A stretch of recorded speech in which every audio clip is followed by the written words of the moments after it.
Hey guys, Mitchell here, and with the release of DmC Devil May Cry Definitive Edition for the Xbox One and PS4, I figured it would be a good opportunity to take the so-called Definitive Edition apart and do a comparison to show just what apparently is so definitive about it.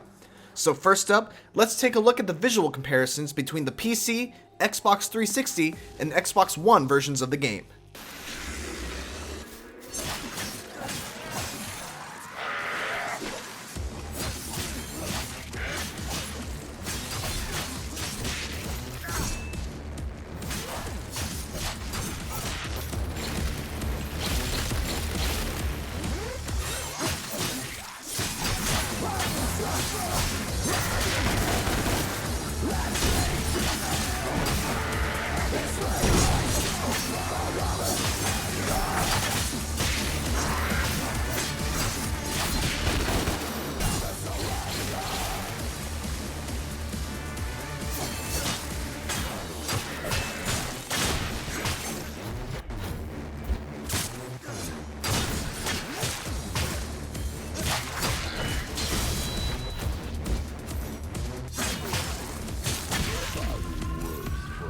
Dante!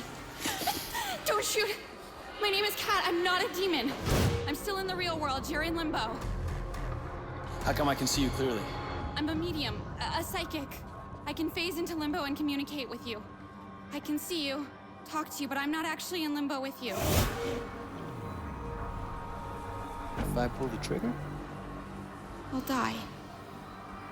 I'm risking my life here for you. I want to help. I don't need your help. The hunter has dragged you into limbo. I can get you out. I've been down here before. I know how to get out. You fight whatever shit-sucking demon dragged you in here. You don't want to fight the hunter. He's not your regular demon. Follow me, now.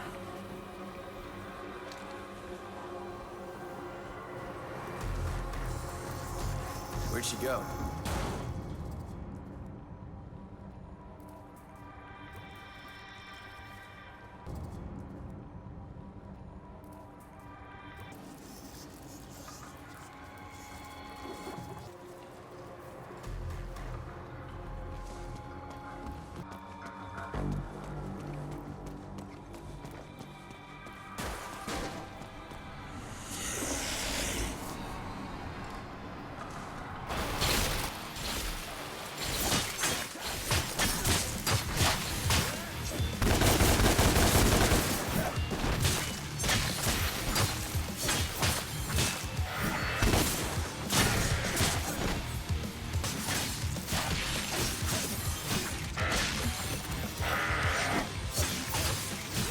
So, outside the 60 FPS thing, not all that dramatic of a difference, is there?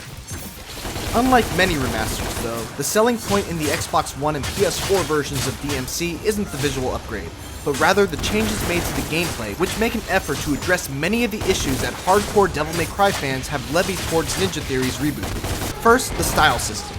You'll notice that in the Xbox 360 and PC versions of the game, once you've reached an S rank or higher, your style rank will never go below S unless you get hit or the battle ends.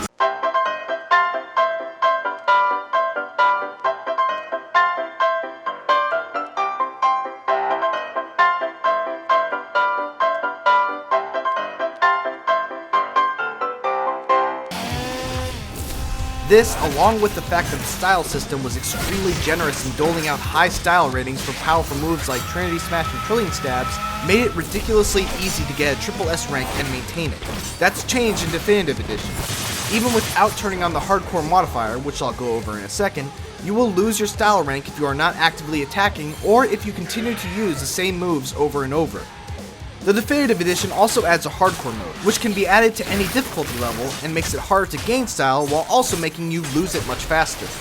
In addition, it also makes enemies a little tougher, makes parries harder to perform, and causes enemies to not get sent into the air upon activation of Devil Triggers. But the main reason people will want to have the hardcore modifier on is for the style rebalance. I highly recommend playing with hardcore mode turned on even if you are a newcomer to the game or the series. Turbo mode also makes its return, causing the game speed to run 20% faster, making an already frantic combat system even more so.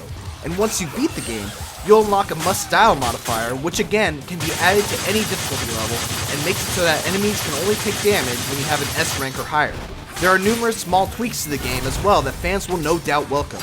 You can now manually target enemies just like you could in prior Devil May Cry games, which also allows you to execute Dante's iconic stinger attack and other dash attacks by holding down the right bumper, pressing forward, and attack. Another substantial change is the fact that you can now attack color-coded enemies with any weapon. Previously, if you tried to attack a red enemy with anything but your demon weapons, your attack would bounce off. Not anymore. Your attacks will still hit, but you'll do significantly less damage than if you were to use the correct weapon. One final very welcome change that's worth mentioning is the fact that there are no longer different types of keys to unlock the secret missions. Every key is gold, and any key can open any door, so no more of that finding a bronze key and then finding a gold door and not being able to play the secret mission. While none of these changes are earth-shattering enough to make me go out of my way to tell people that they need to drop another $40 to play DMC again, they are enough to make me say that the Xbox One and PS4 versions of the game are the most fun to play. If you were ever on the fence about getting the Ninja Theory reboot of DMC and are open enough to give the new Dante a try, the Definitive Edition just might be the perfect entry point, with its vastly improved frame rate over its last-gen console brethren, smart gameplay refinements, all the DLC including Bloody Palace and Virgil's Downfall, and tons of unlockable difficulties for the hardcorest of hardcore.